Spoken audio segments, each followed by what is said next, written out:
tree. If you find a funny face in your comic book, see something greasy on your fishing hook, baby, it'll be me. Baby, it'll be me. And I'll be looking for you. Here we go, boy.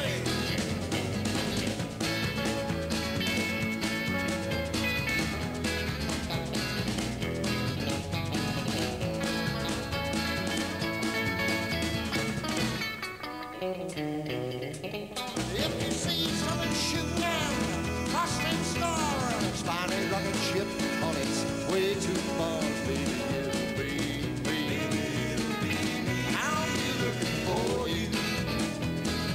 I'm gonna look in the city where those lights are blue. I'm gonna search the countryside and all the haystacks too.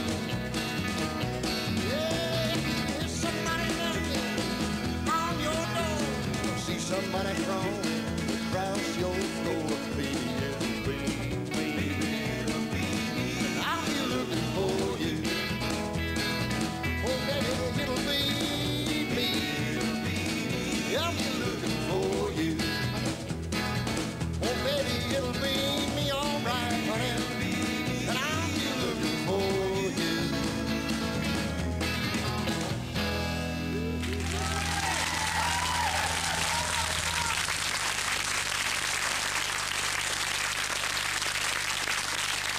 From Joe Later, now a man. And I've been lucky enough to make a living ever since. Now that living has included singing, songwriting, acting in films and television, acting and directing on the stage, presenting on radio and television and writing.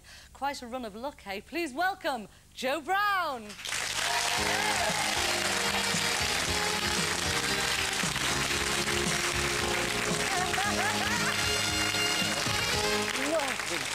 Oh, nice to see you, Joe. After you, girl. Right, I've been given careful instructions. I've got to sit on the crack. Oh, so have I. Hang on. Yeah, they mark you here, you know. That's it. That's better. Well, welcome to the show. Obviously, very, very popular man. Do you all remember him with his first hits? Yes. They're all trying to crack on. They're not old enough, you know, Joe. You could have fooled me.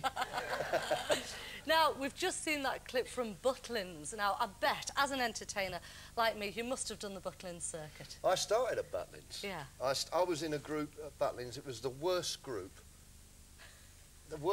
you've ever seen. And after about a week of this, the fella, the camp, the bloke that was in the commandant. Well, no, I wouldn't say that. It's not fair. I can't say that because I'm working at Butlins this year. You know? But he came and he said, look, you lot, he said, you're useless. He said, either you get a gimmick or you're out, you see. So we all drew straws and I lost. Well, the thing was, I used to have very floppy hair at the time, you know, very long, floppy hair. And they had one of these new electric shavers down at the chemist shop on the camp. So I had this great idea. I said, well, why don't one of us go down there and get everybody round and we'll shave our head and paint a target on the top, you see. So they said, well, that's a good idea. So we all drew straws, you see, and I lost. Yeah. So I had to go down there and shave the head off and paint the target on it, because it didn't do me any good, you see, because I couldn't get any girls like that, because they all knew who I was, you know. Because in those days at Butlins, you'd get this knock on the door and a bloke would go, Shelley Patrol. You say, yeah, did they really have that? Oh, yeah. What do you want? You say, you got a girl in there? Say, oh, no, no, no. You say, well, hang on, I'll get one for you, you know. So I don't know if it's changed much these days. But anyway, that was the gimmick. So I was about 15 then, so that was 30-odd years ago. So listen to him. I must have been the first punk there, you see. It was a good gig, though. So how did your hair grow back? Well, what happened, see, when it started growing again, of course, it grew. Well, if you're a young fella and you start shaving, you'll notice that when it grows through very stubbly and strong. The more you shave, and that's what happened to my hair. It just grew straight up, you know. Like wild mint. I remember poor old Marty Wilde. He was going a bit thin, and I said to Marty, "Well, you want to do what I do, Mark? You know, shave it off." I said, and it'll grow through strong. Of course, it never did. I bet he loves you. He does. Now, your family, it's like the British version of the Partridge Family. You've got your wife, Vicky, who is enormously popular and very, very successful on the continent, in Holland especially, That's in Germany. right, yeah. You've got your son, Pete, who's an engineer, isn't he? He's a producer as producer well. as well. Yeah. And, of course, Sam Brown, who had that wonderful hit, Stop. Yeah. Now, what are Sam and Vicky doing at the moment? Well, I'm a bit annoyed with Sam at the moment. Why, what's she done now? Go on. Well, she went out with a bookie last night and come in at 10 to 1. Not bad, was it, eh? No. Very good, very good. Well, I don't know if I'm a bit annoyed about this, because on the continent I'm known as the husband of Vicky Brown, and here in England I'm known as the father of Sam Brown. Oh, dear. So this might do me a bit of good. You never know your luck. You never know. Well, listen, what about the difference? You've seen Sam starting off in a career. Yeah. Was there much difference from when you started off in your career, image and all that sort of thing? Oh, a great deal of difference. I mean, we never got paid. That was the difference.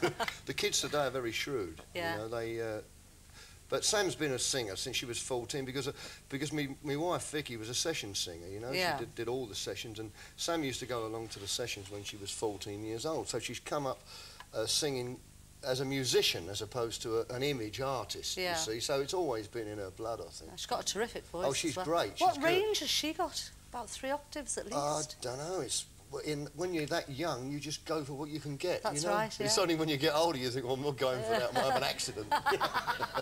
What about your contract? Do you remember your first contract?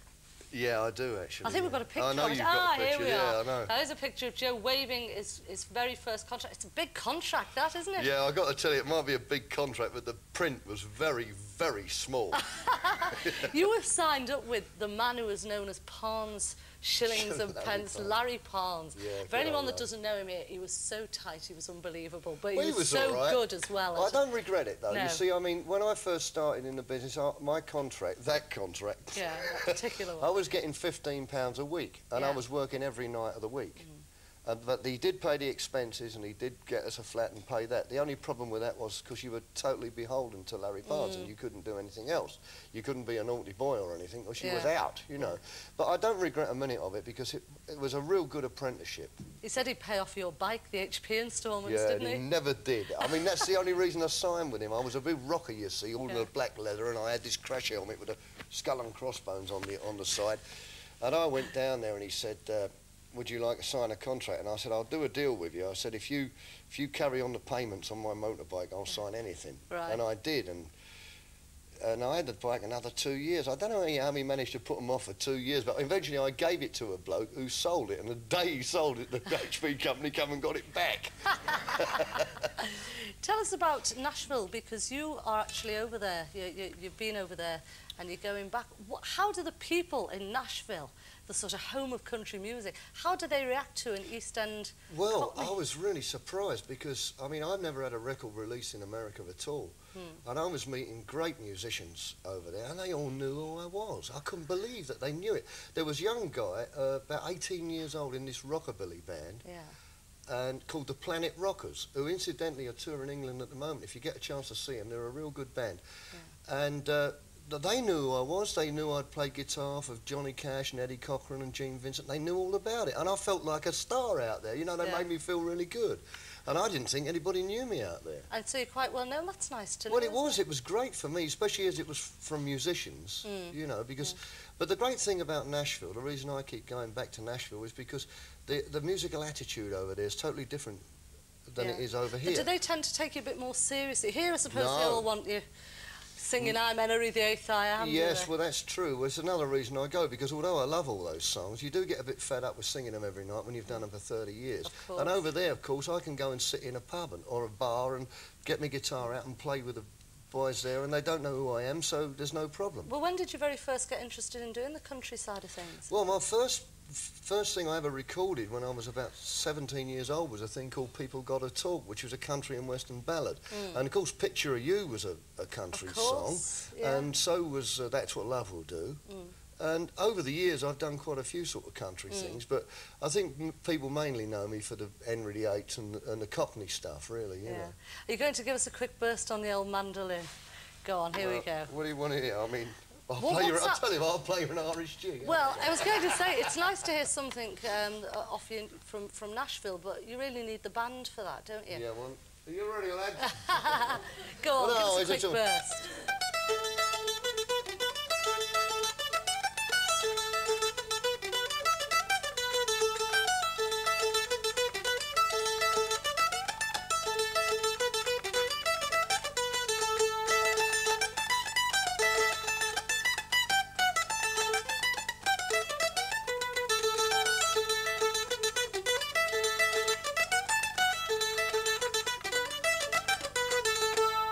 Brill. Bit light.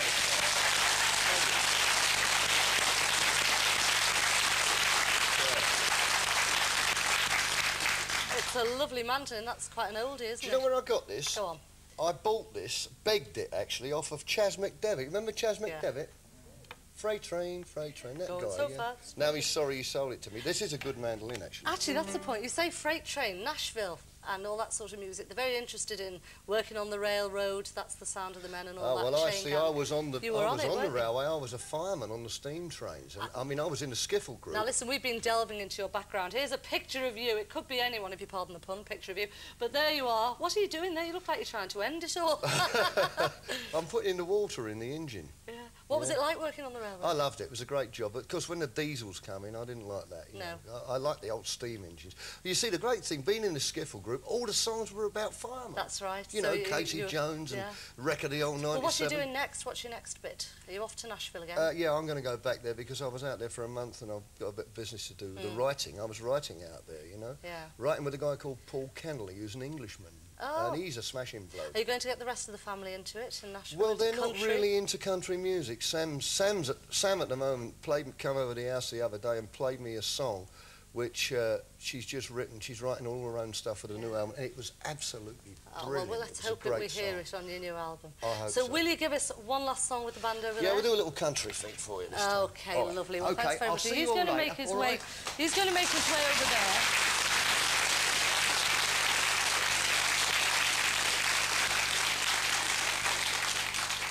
Now, Joe's just racing off to the stage now, and he's going to play a song now which was a minor hit for Joe, some 25 years ago. But it was an even bigger hit before that for one of the all-time country music greats, Don Gibson. Here's Joe and the band with their 1991 version of Sea of Heartbreak.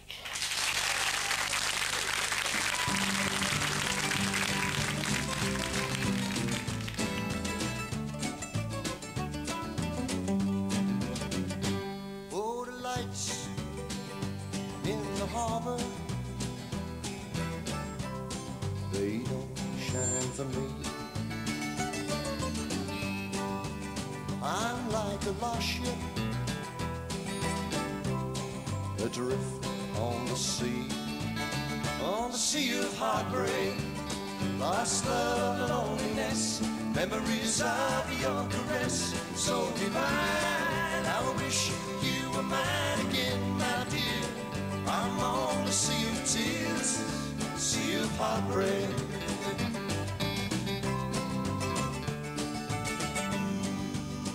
How did I lose you? Oh, where did I fail? Why did you leave me? Always to sail on a sea of heartbreak. Lost love and loneliness, memories of your caress, so divine. I wish that you were mine again, my dear. I'm on the sea of tears, sea of heartbreak. Oh, what I'd give to sail back to shore, back to your arms once more.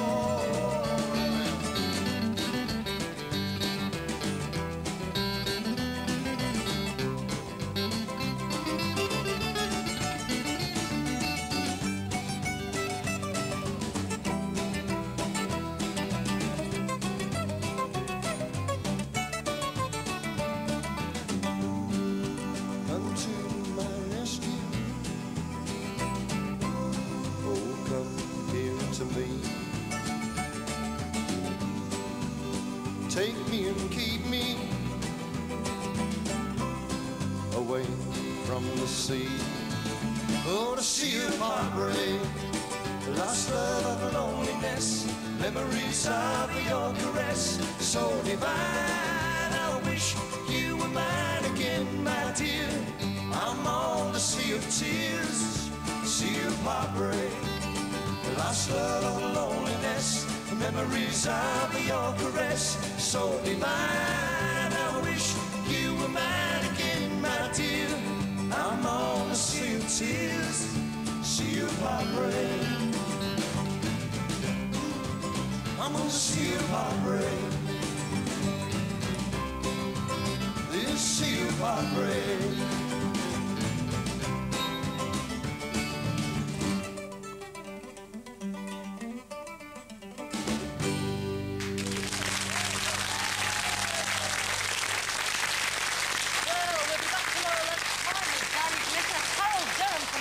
Shop and music from the River City People.